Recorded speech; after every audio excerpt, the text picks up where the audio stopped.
You have probably heard many stories about valiant knights, shining armor, and epic battles in the misty forests of medieval England. You might imagine yourself, sword in hand, galloping through Sherwood Forest, or perhaps sitting at the round table with King Arthur and his loyal men. But what was it really like to be a squire, the young assistant and apprentice to those legendary knights? Was life as exciting as the ballads suggest, or was it something much more ordinary, quietly passing beneath the notice of history? Tonight, as you prepare to drift off to sleep, let me take you back to a time long ago. Settle in, close your eyes. Let us begin our journey into the soft, grey dawn of a typical day in the life of Thomas, a squire in service to Sir Geoffrey of Thornwick, a minor knight in the shires of England. This is not a tale of heroics, but rather one of routine, chores, and small moments of meaning. A story fit to ease you into gentle slumber. The cold stone floor. Thomas awoke as he did every morning to the quiet chill of the manor's lower hall. The thin wool blanket was never enough to keep the cold at bay, and his feet found the flagstones with a soft, reluctant thud. In the flickering gloom, he could make out the forms of other boys, all rising reluctantly from their makeshift pallets. The crows in the nearby fields had been up for hours, and the distant sound of a cock crowing reminded him that it was time to begin his day. There was no alarm, no motherly voice urging him on, just the insistent demands of routine. Thomas reached for the coarse tunic and hose that served as his uniform, pulling them over his sleep-warmed skin. He stretched, stifling a yawn, and wondered if there would be a hot meal this morning. More likely it would be cold porridge left over from the night before. The life of a squire was hardly the glamorous adventure told in tales. Still, he was grateful for his place here. There were many boys who would have traded places with him, sons of farmers or craftsmen, eager to rise in the world. For Thomas, being a squire was not just a job, it was a path. Perhaps one day he would be a knight himself. But for now, he would sweep the hearth, fetch water, and try not to fall asleep standing up. The duties. Begin. The first task of the day was simple: rekindle the fires. Sir Geoffrey, his master, preferred his chambers to be warm upon waking, so Thomas hurried to the great hall, gathering kindling from the woodpile. His hands, numb with cold, fumbled with the flint and steel. After several tries, a spark caught, and soon the fire was crackling merrily in the grate. Next came the horses. The stables, set apart from the manor to avoid the smell, were Thomas's least favourite place at dawn. The horses, 5 in all, were impatient, stamping and snorting as he approached with their feed. Sir Geoffrey's destrier, a proud grey named Balthazar, was particularly ill-tempered before breakfast. Thomas muttered soothing words, careful to keep his fingers away from the horse's large yellow teeth.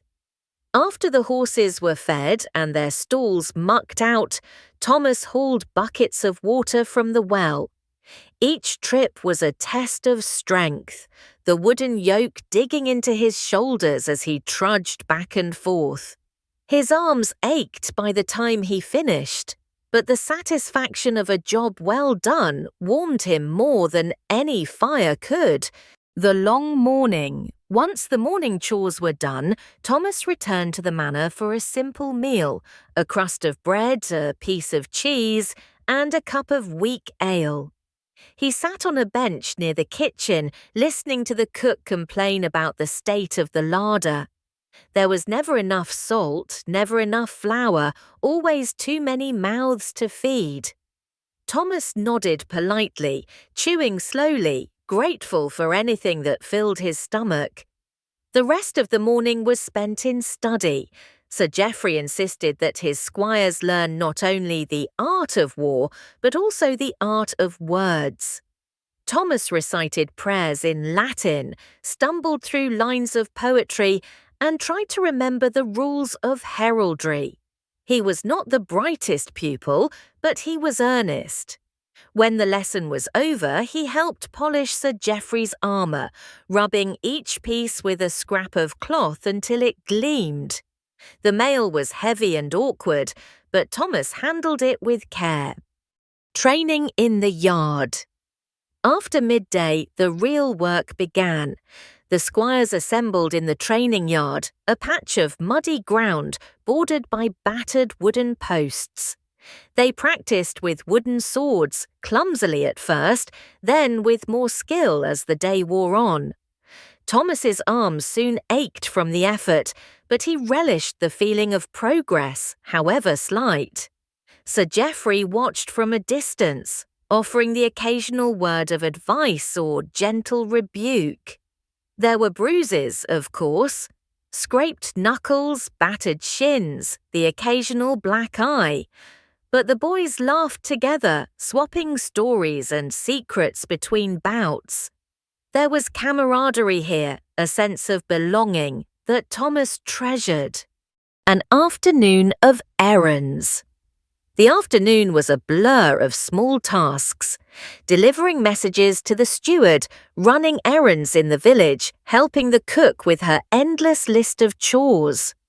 Thomas greeted the villagers politely, accepted their gossip with a smile, and tried to keep his boots dry in the muddy lanes. Sometimes there were visitors to the manor, minor lords, merchants, or even travelling monks.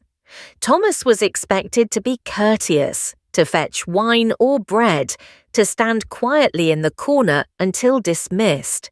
These moments reminded him of his place in the world, important enough to be present, but never important enough to be noticed. Evening reflections. As the sun set, Thomas helped prepare the great hall for supper.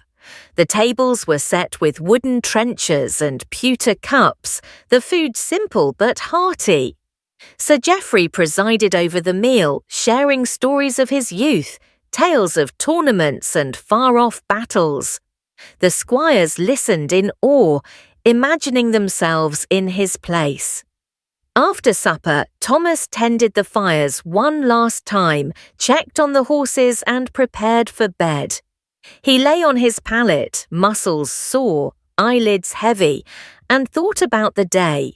It was not a day of glory, but it was a day of purpose. Tomorrow would be much the same, the depths of winter.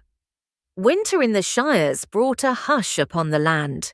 Frost crept along the stones of Thornwick Manor, painting delicate patterns on the windows by morning.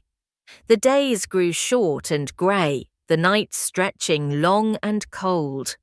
For Thomas, the rhythm of life slowed with the seasons, though the work never ceased.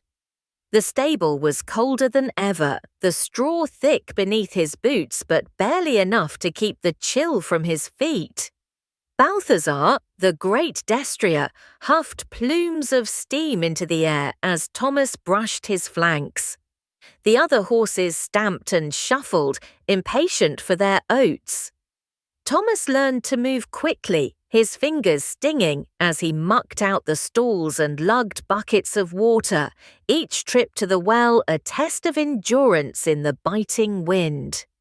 Within the manor, the fires were kept burning from dawn till dusk. Soot collected in the hearths, and the smoke sometimes drifted low, making Thomas's eyes water as he poked at the embers. The kitchen was the warmest room, always alive with the scent of stewing vegetables and bread. The cook, Mistress Agnes, gave him extra scraps in the winter, a kindness she rarely admitted. He learned to be grateful for small mercies. A second ladle of thin soup, an extra crust of bread, a place near the oven where he could thaw his frozen hands. Lessons continued, but more often now by candlelight. Thomas squinted at the faded script in his primer, tracing Latin words by the flicker of tallow candles. Sir Geoffrey grew more patient in winter, less eager to march the squires out for swordplay in the icy yard. Sometimes he would sit by the fire, recounting stories of winters past, blizzards that buried the road, feasts in great halls, years when the crops failed and the whole manor pulled together to survive. Thomas listened, his thoughts drifting between the words and the warmth of the flames. At night, the boys huddled together for warmth. They whispered in the dark, telling tales of ghosts and highwaymen, the ancient trees in Sherwood Forest, and the wolves said to roam the moors. Thomas found comfort in the sound of their voices, the steady breathing of friends close by. Sleep came slowly but surely, carrying him away from the cold into dreams of summer. The long summer days. When summer arrived, the manor seemed to awaken. Sunlight streamed through the narrow windows, filling the halls with dusty golden light. The fields beyond the walls ripened into waves of green and gold, the air sweet with the scent of hay. Thomas's work shifted with the seasons. There were more chores to do in summer, gathering water from the stream, helping with the haying, carrying baskets of apples from the orchard. Sir Geoffrey took his squires into the woods to practice archery beneath the leafy shade. The thwack of arrows striking straw targets echoed through the trees, a sound that meant progress, however slow. The afternoons grew long and hot. Thomas learned to find moments of rest wherever he could. A cup of cool water from the well, a patch of shade behind the stables, a few minutes dozing in the hayloft while the horses chewed contentedly below. Sometimes he would watch the clouds drift across the sky, shaping them into dragons or castles in his imagination. In summer, the manor hosted visitors. Neighbouring knights arrived with their own squires, bringing news from distant shires and friendly rivalry. There were games in the yard, wrestling, foot races, mock duels with wooden swords. Thomas relished these days, the laughter and the sense of being part of something larger than himself. Yet summer also brought storms. Thunder rolled over the hills, rain drummed against the roof, and the manor became a cocoon of flickering candlelight and the scent of wet earth. On such evenings, Sir Geoffrey would summon his household to the great hall, and Mistress Agnes would serve honey cakes and warm cider. Stories flowed more freely than wine, tales of giants and saints, lost loves and distant battles. Thomas listened, content simply to belong. The Feast of St. Michael. The manor came alive during feast days. The Feast of St. Michael was the most important celebration of the year, marking the end of the harvest. Thomas looked forward to it all summer long, not just for the food and music, but for the sense of community that filled the air. Preparations began days in advance. Thomas helped hang garlands of dried flowers in the hall, polish the few silver candlesticks the manor owned, and sweep the flagstones until they shone.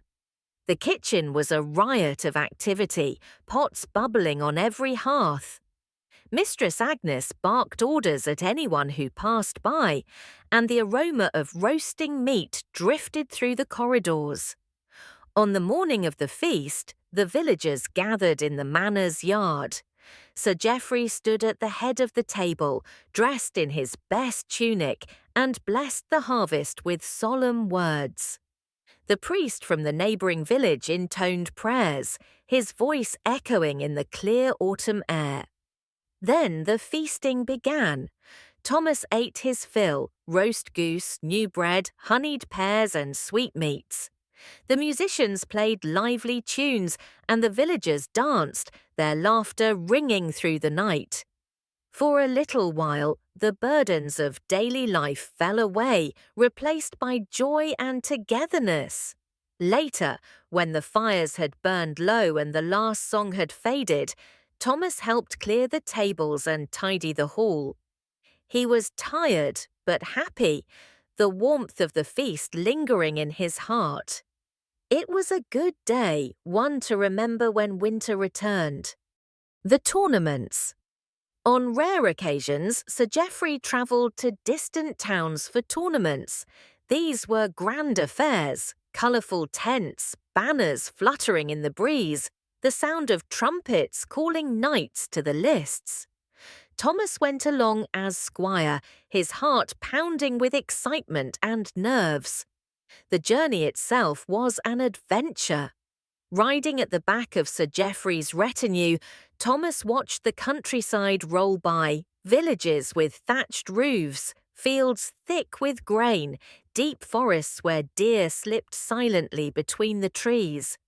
He learned the art of camp life, how to pitch a tent, tend a fire, and prepare armour for the coming contest. Tournaments were less glamorous than the ballads claimed. There was mud and rain, and long hours spent waiting for Sir Geoffrey's turn. Thomas carried water, cleaned wounds, soothed nervous horses, and made himself useful in a dozen small ways. Yet there was pride, too, in seeing his master ride into the lists, the Thornwick banner bright against the sky. Sometimes Sir Geoffrey won a prize, a fine cloak, a golden goblet, a favour from a lady.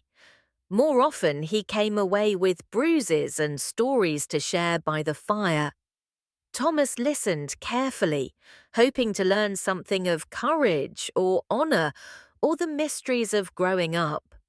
At the end of each journey, the return to Thornwick felt sweet. The manor, once ordinary, now seemed like a sanctuary. Thomas savoured the familiar scents, the steady routines, and the quiet camaraderie of his friends. Lessons in patience. The years passed, each one marked by its own routines and rituals.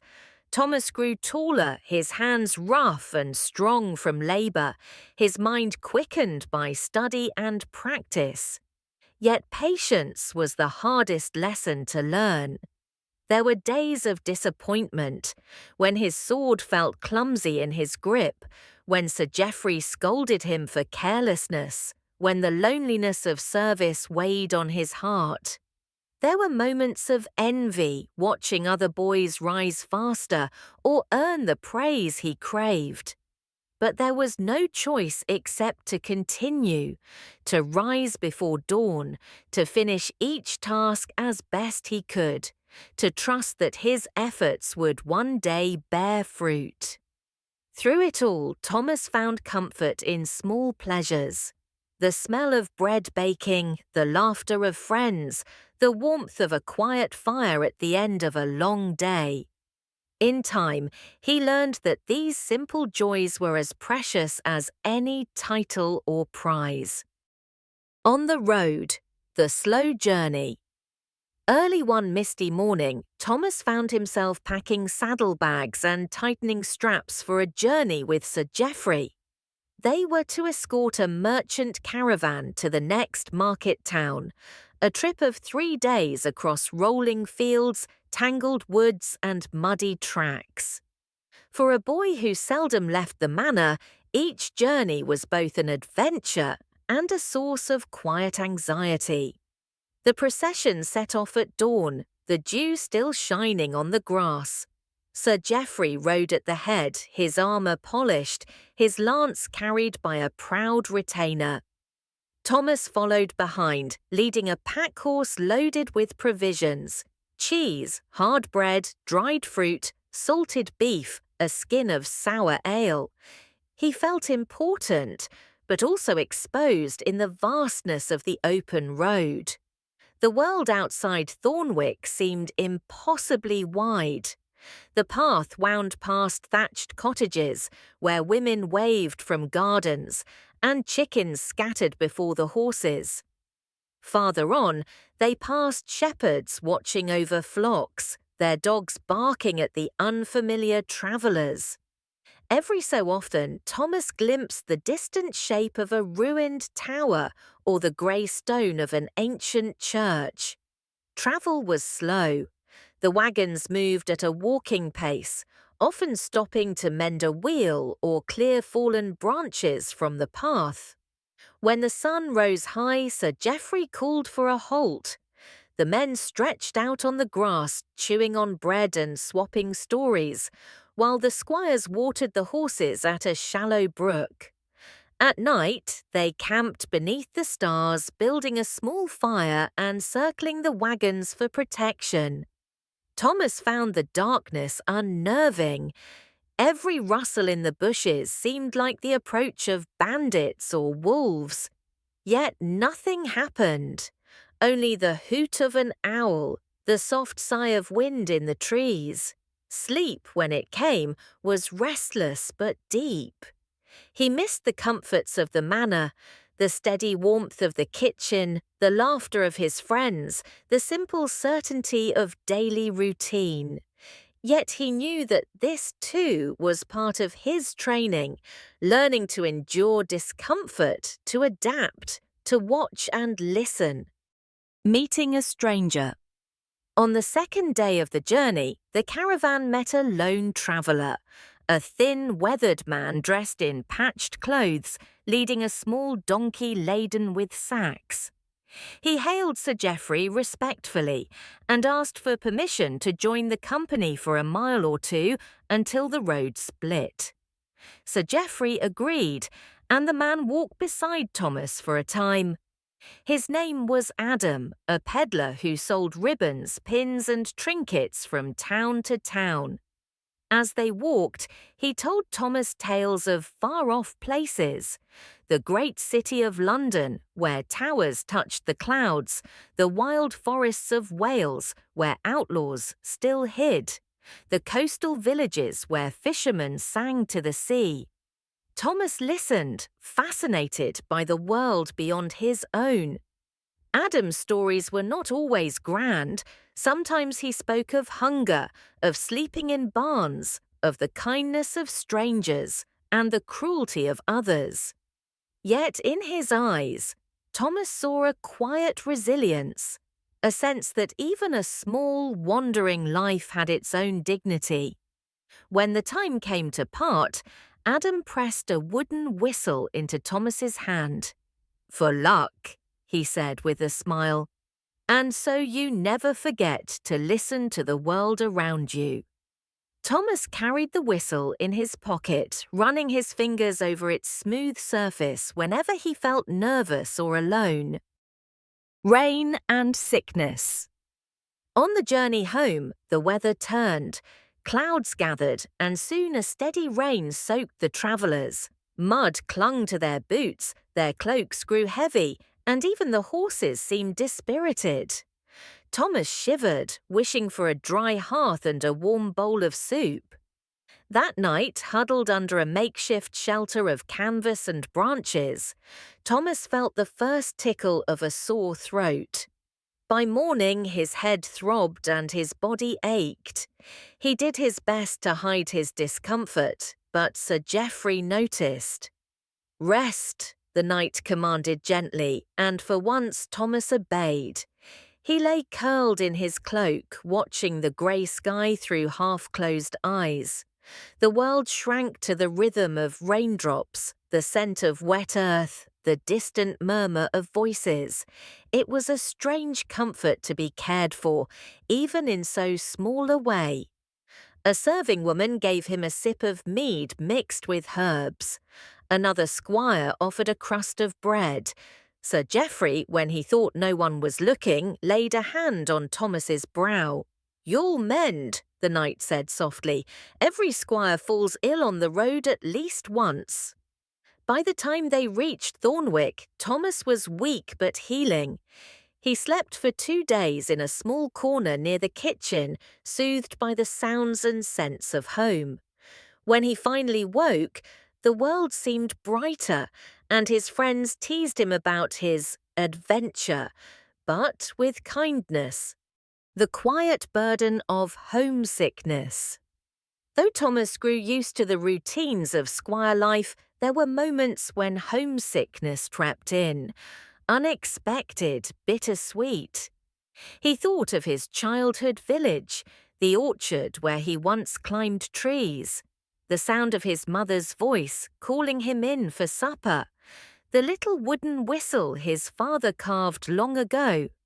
Sometimes he felt lonely, even among friends. The manor could be loud with voices, yet a quiet ache lingered at the edges of his heart. He missed the smell of bread from his mother's oven, the old dog who used to follow him in the fields, the simple certainty of a world where he belonged.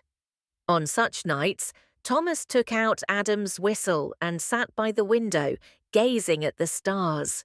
He remembered the peddler's words, "Never forget to listen." And so he listened to the wind in the trees, the distant cry of an owl, the quiet song of his own longing. Little by little he learned that missing home was not a weakness, but a part of growing up. His world was growing larger, his heart stretching to hold both past and present. Small triumphs and simple pleasures. Life as a squire was not only hardship, there were moments of triumph, however small.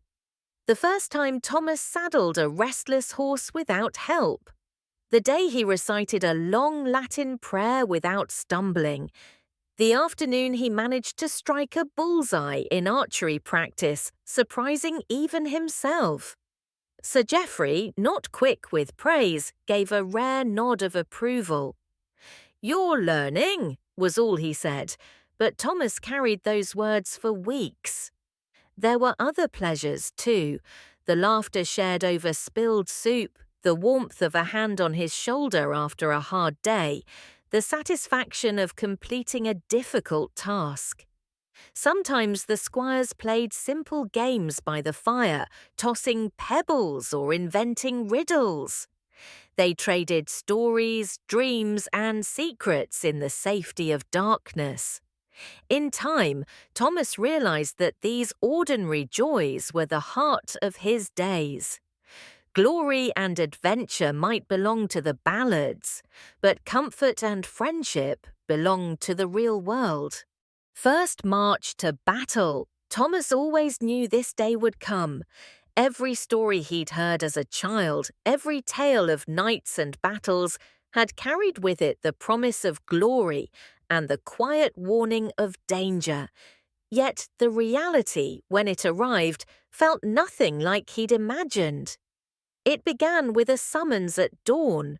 Sir Geoffrey, armoured and solemn, announced that the king's messenger had arrived in the night. Trouble had come to the Shire. There were rumours of bandits on the border, raids on lonely farms, and the call had gone out for every knight to muster men and ride for the southern woods.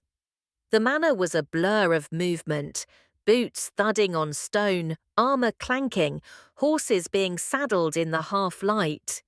Thomas's hands shook as he helped Sir Geoffrey don his mail and plate, fastening buckles and laces as he had done 100 times in practice. But this morning, the weight felt different.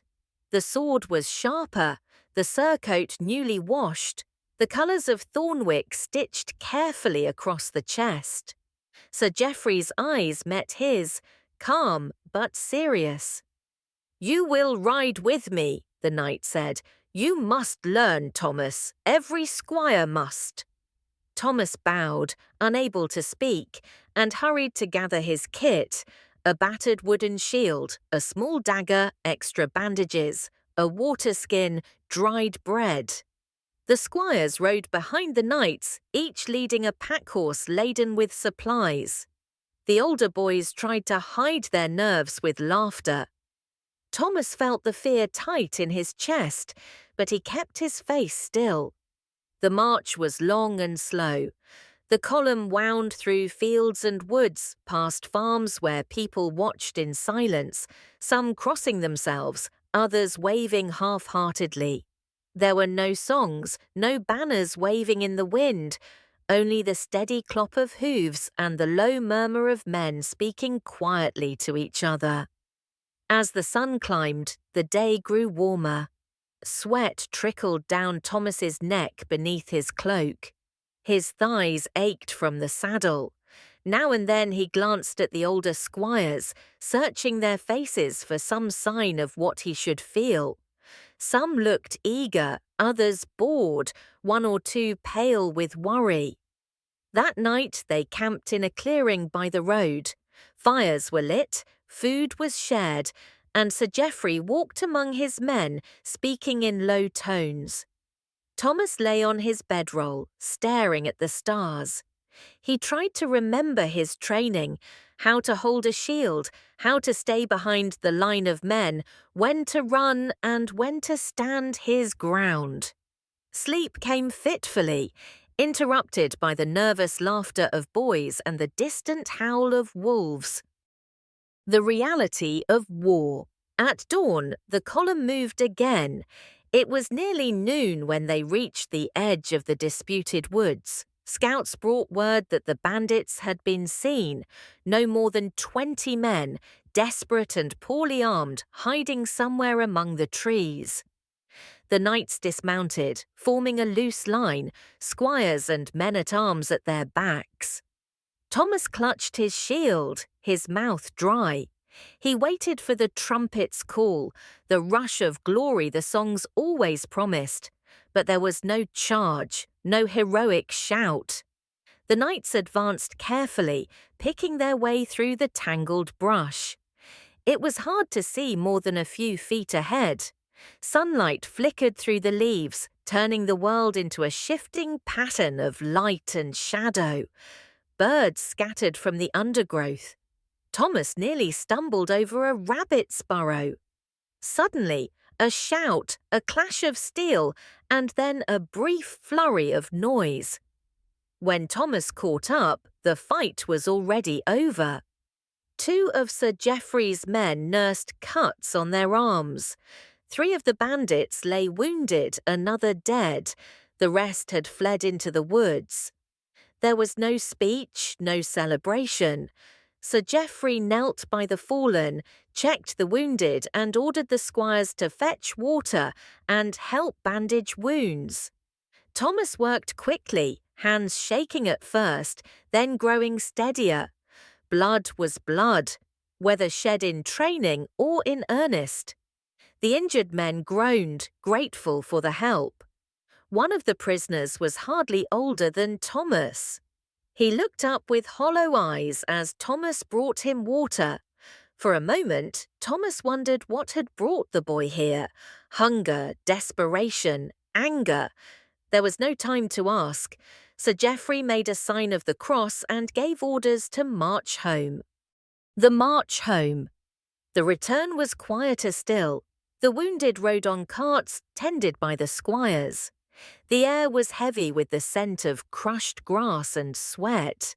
Thomas was exhausted, his mind buzzing with images. The quick, brutal fight, the bandit's empty stare, the look in Sir Geoffrey's eyes as he cleaned his sword. Back at Thornwick, there were no feasts, no songs of victory. Sir Geoffrey met with his steward, saw to the injured, and retired early. The squires sat together in the kitchen, sharing a simple meal. Someone started to tell a joke, but the laughter faded quickly. Thomas lay awake that night, listening to the familiar sounds of the manor. The distant bark of a dog, the sigh of wind at the shutters, the low murmur of voices in the hallway. He felt older somehow, though he knew he was still the same boy who had once dreamed of glory and adventure. In the darkness, he thought of Adam, the peddler's words, "Never forget to listen." So Thomas listened, to the sounds of home, to his own breath, to the quiet truth that bravery was less about swords and battles and more about doing what needed to be done, no matter how afraid you were. Lessons learned. In the days that followed, life returned to its old rhythms. Thomas cleaned armor, tended the horses, studied by candlelight. Sir Geoffrey said little about the skirmish, but Thomas sensed a change in his master's manner, a new respect, a quieter tone. He remembered, too, the small kindnesses. The way the older squires looked out for the younger ones, the cook who set aside a piece of cake for the boys who had marched, the gentle touch of a hand on his shoulder when he needed it most. Thomas learned that courage was not loud or showy. It was found in steady hands, in helping others, in enduring fear and fatigue without complaint. He found himself less eager for glory and more grateful for the ordinary days. The warmth of the kitchen, the laughter of friends, the simple comfort of a soft bed. And so the seasons turned, and Thomas continued to grow, not just in skill or strength, but in understanding. The ballads might tell of heroes and victories, but real life, he knew now, was made of quieter triumphs. The change of seasons. Winter yielded to spring, and the manor slowly shook off its cloak of frost. The land awoke in a riot of green, blossoms unfurling, and birdsong filling the air. With the changing season came new tasks: planting fields, repairing fences, and preparing the horses for the tournaments ahead. Thomas found himself working harder than ever, muscles growing stronger beneath the rough tunic. Each day brought lessons not only in swordplay, but in patience, endurance, and humility. He learned to read the signs of the weather, to tend the horses with gentleness, and to listen carefully to the wisdom of those who had come before Geir. The tournament beckons. The time came for the long-awaited tournament. Sir Geoffrey's retinue set out with banners flying and armour gleaming. Thomas rode beside his master, heart pounding with a mixture of pride and nervousness. The crowds in the town square were larger than any he had ever seen, voices rising in cheers and anticipation. Though Thomas was not a knight, he felt the thrill of the event, the clash of swords, the thunder of hooves, and the careful dance of skill and strength.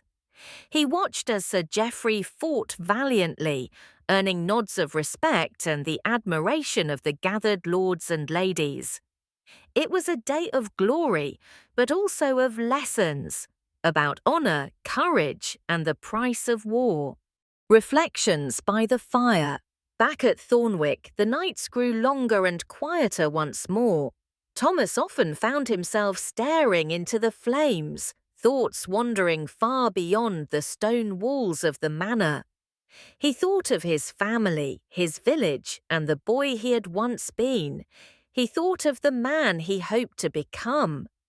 The road ahead was uncertain, full of challenges yet to be faced. But Thomas knew that with each dawn he would rise again, stronger, wiser, and ready for whatever lay beyond the horizon. The quiet duties. Life at Thornwick settled into a rhythm again.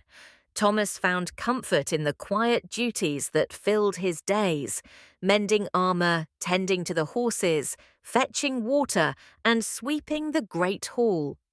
Each task, no matter how small, felt like a piece of the greater whole, a step toward becoming the man he aspired to be. He learned to take pride in the unnoticed work, understanding that a well-kept sword or a clean stable was as important as any battle won. The other squires were companions on this journey, sharing moments of laughter, frustration, and hope. The wisdom of age. As the months passed, Thomas spent more time listening to Sir Geoffrey's stories, absorbing lessons that went beyond the sword. The knight spoke not only of battles and honor, but of patience, kindness, and the burdens of leadership. One evening by the fire, Sir Geoffrey shared a quiet truth. A sword can win battles, but it is wisdom that wins peace. Thomas carried those words with him, realizing that courage was more than bravery. It was also understanding, empathy, and restraint. A letter from home. One chilly morning, a messenger arrived bearing a letter from Thomas's family. His heart fluttered as he unfolded the worn parchment, reading news of the village, the fields, and the familiar faces he missed dearly. The letter was filled with love and encouragement, reminding him that though the road was long and hard, he was never truly alone.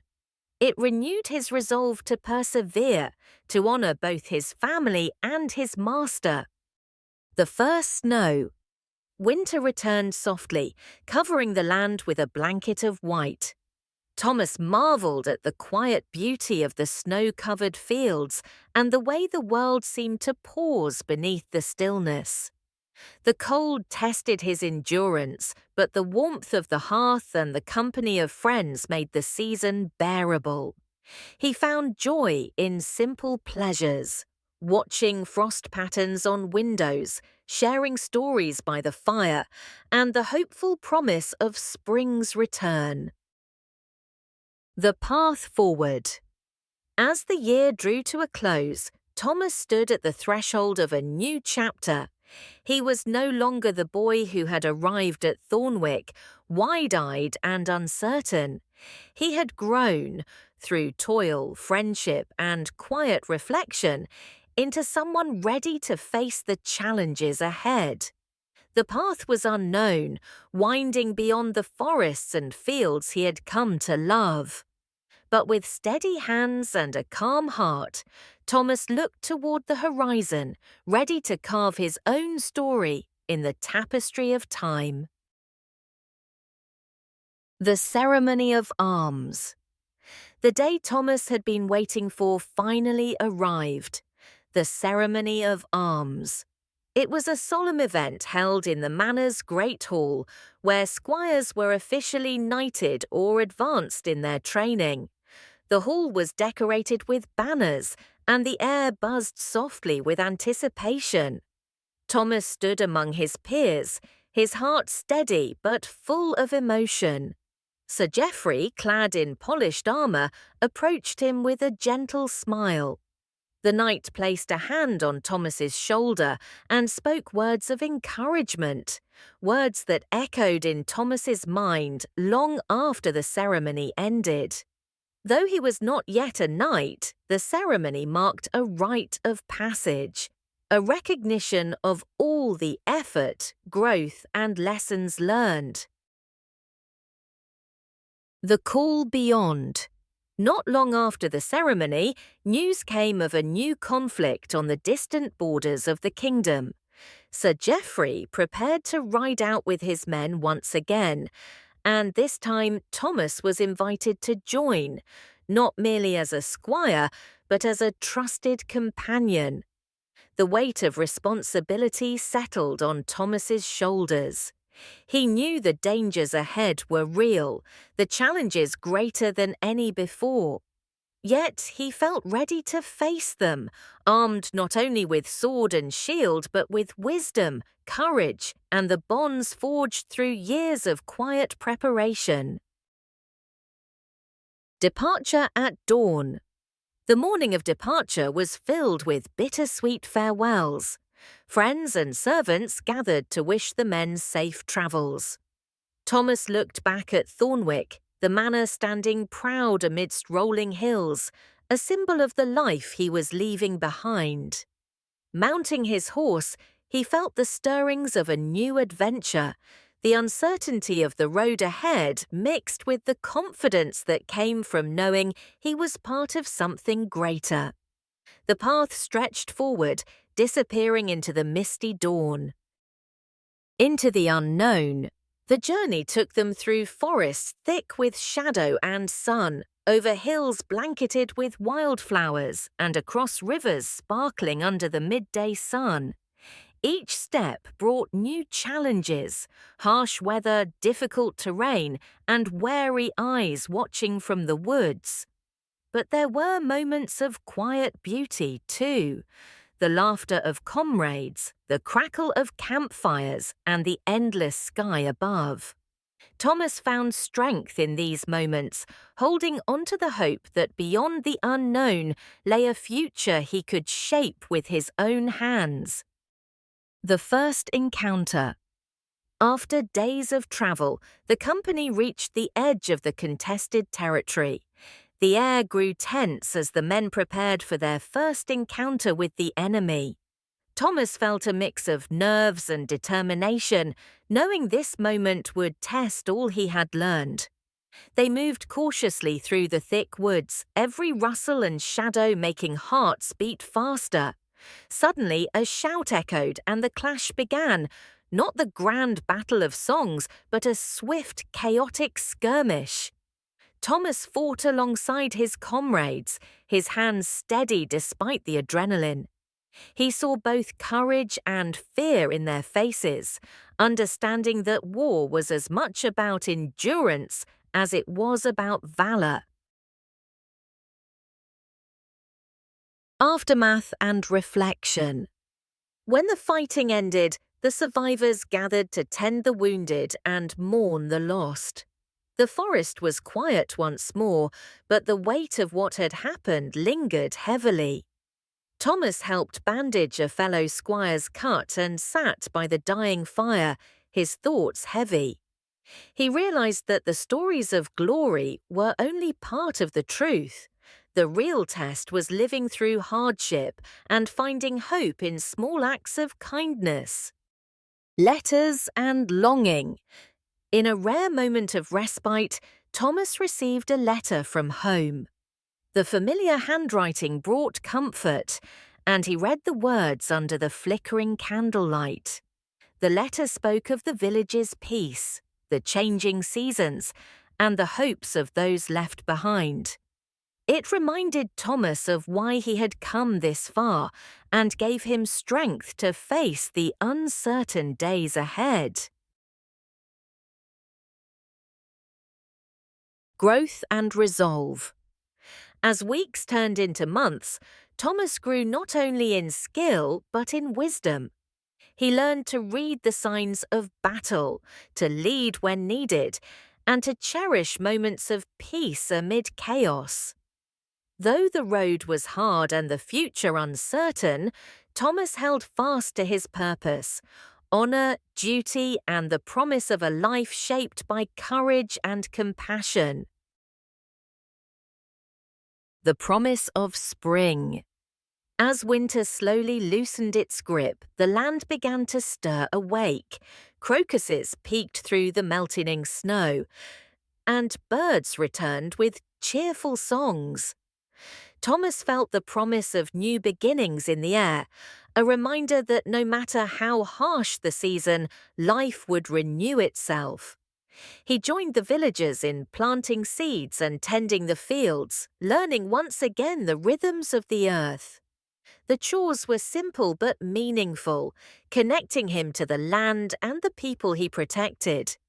Each day felt brighter, filled with hope and quiet determination.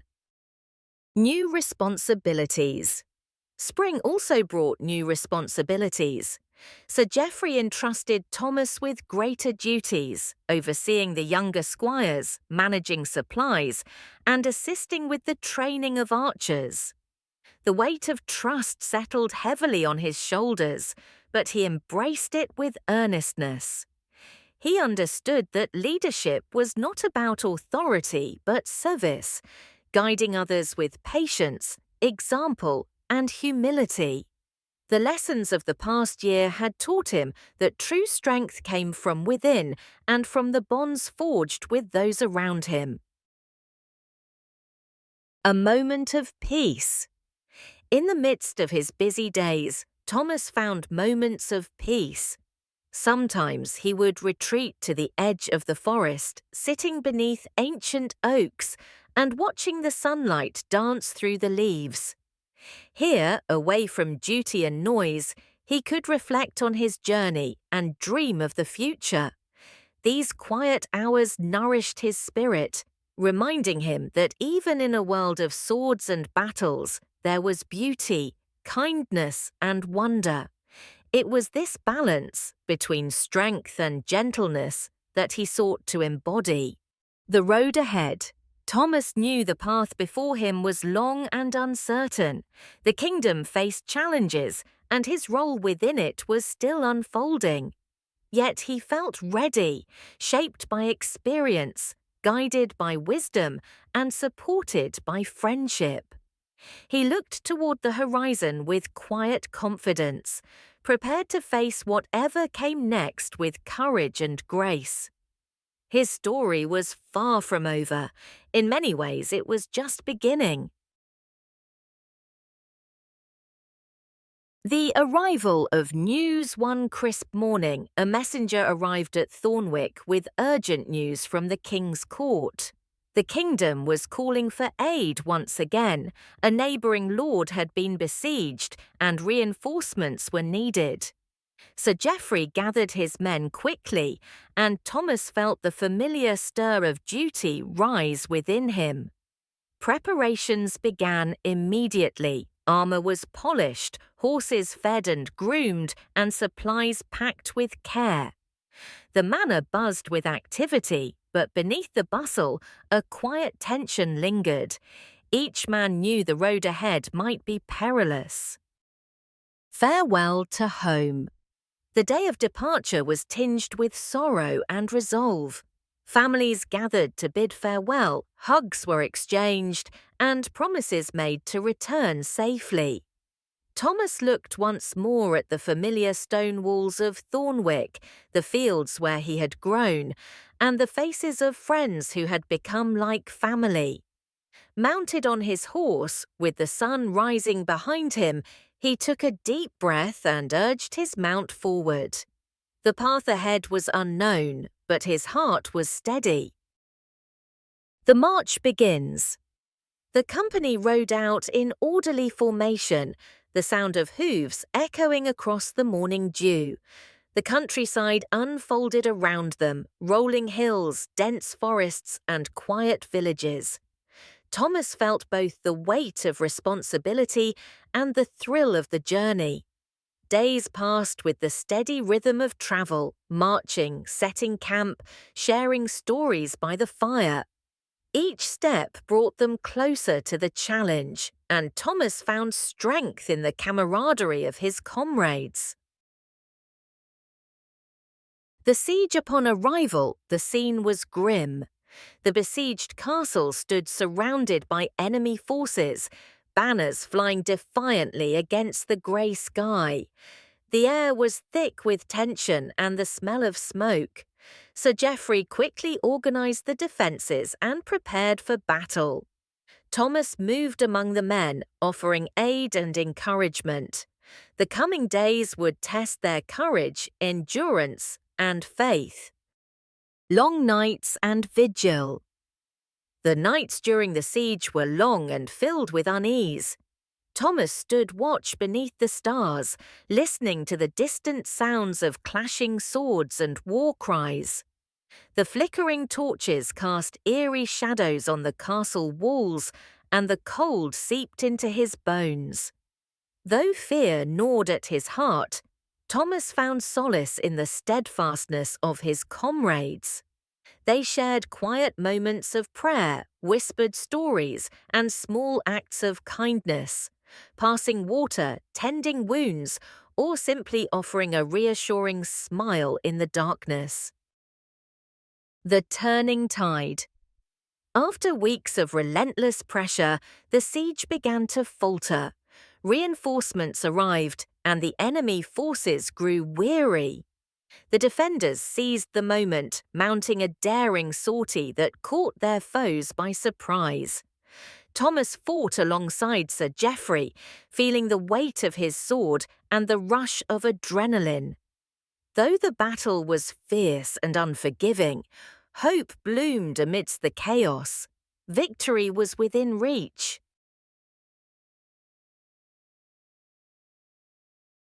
The aftermath.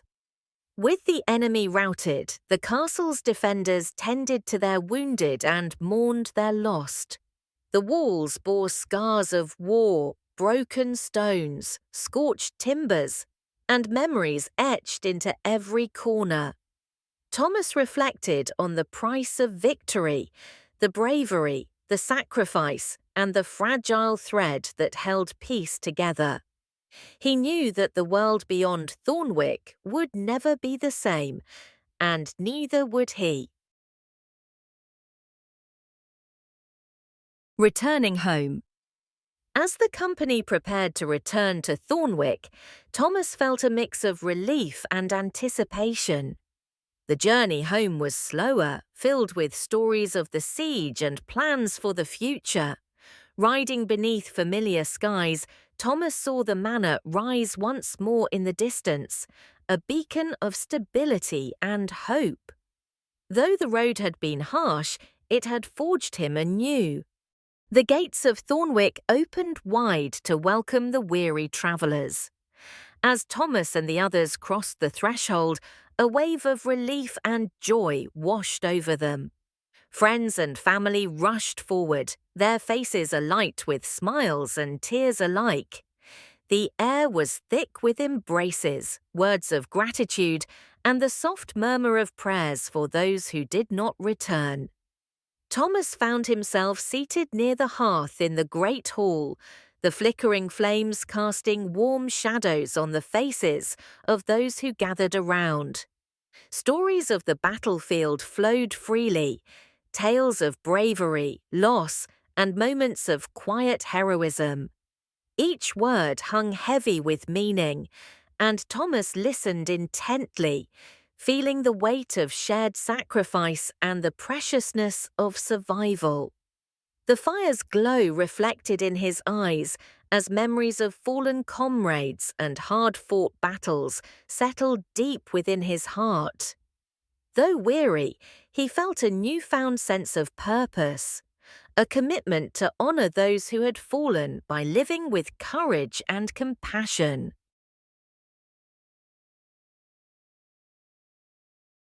Life at Thornwick resumed its familiar rhythms, but for Thomas, nothing was quite the same. The boy who had left months before had been tempered by fire and shadow, emerging with a quiet strength and solemn understanding. Though his body healed, the experiences etched themselves into his soul.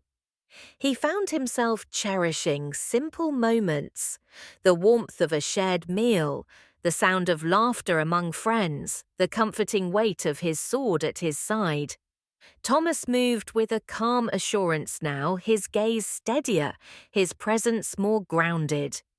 The lessons of war had reshaped him, teaching humility, patience, and the power of quiet resolve. He was no longer merely a squire. He was becoming a man ready to meet whatever the future might hold. Thomas's days were filled with study and practice, but also with reflection and dialogue.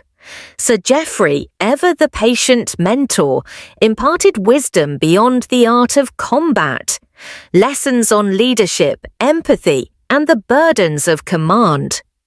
A sword may win a battle, Sir Geoffrey would say, but it is the heart and mind that win the war.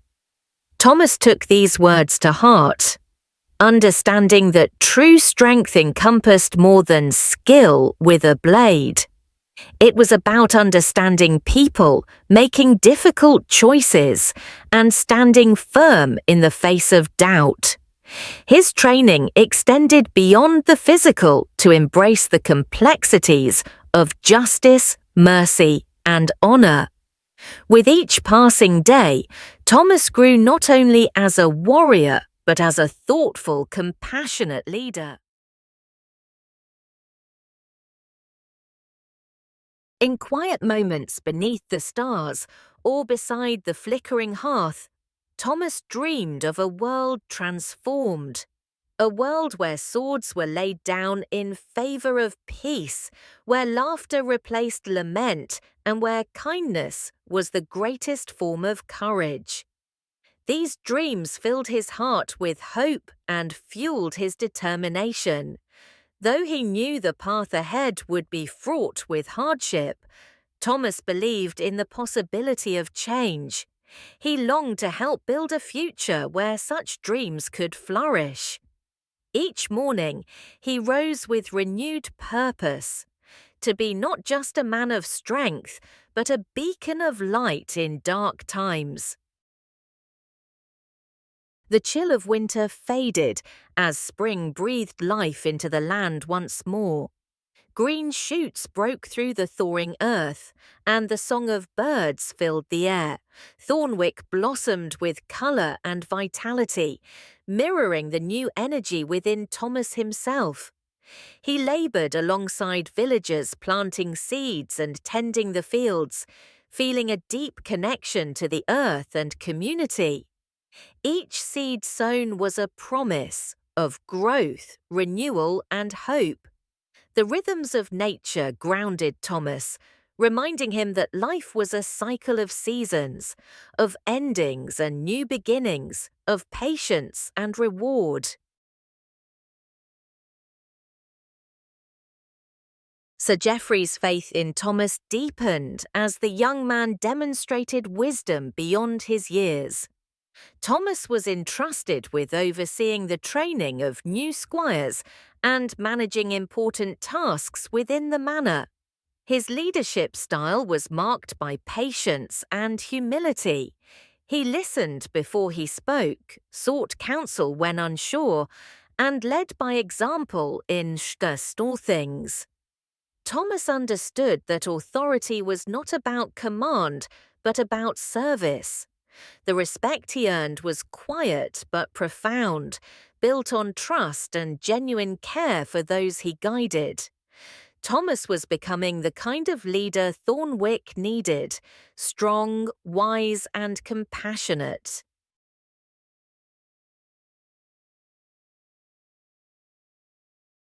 Standing atop the ramparts at dawn, Thomas gazed out over the rolling hills and forests that stretched beyond Thornwick. The soft glow of morning bathed the land in gold, promising new opportunities and challenges. He felt ready. The journey from boy to man had been long and arduous, shaped by hardship and hope alike.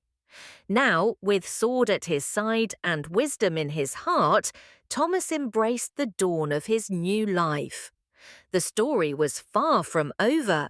Many chapters remained to be written, but Thomas faced the future with steady courage and unwavering resolve. Thomas's new role as a leader brought fresh challenges. He faced disputes among the men, tensions with neighbouring lords, and difficult decisions about the defence and welfare of Thornwick.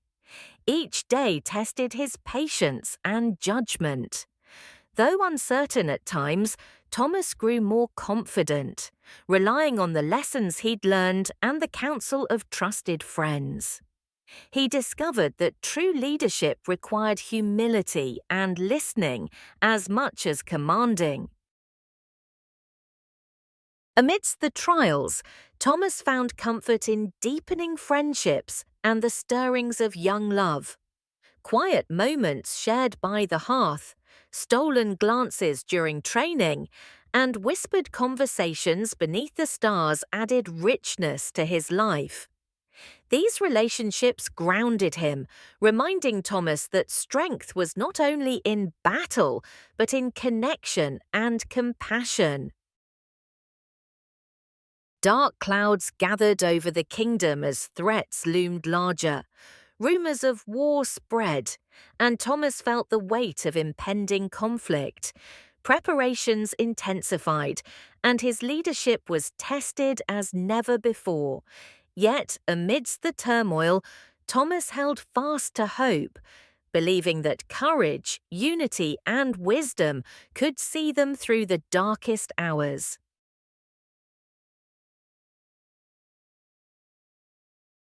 A great battle loomed, the culmination of all Thomas had faced. He rode alongside his comrades with resolve, knowing that the fate of Thornwick and those he loved hung in the balance. The clash was fierce and unforgiving. Thomas fought bravely, drawing strength from the lessons of his past and the bonds of brotherhood.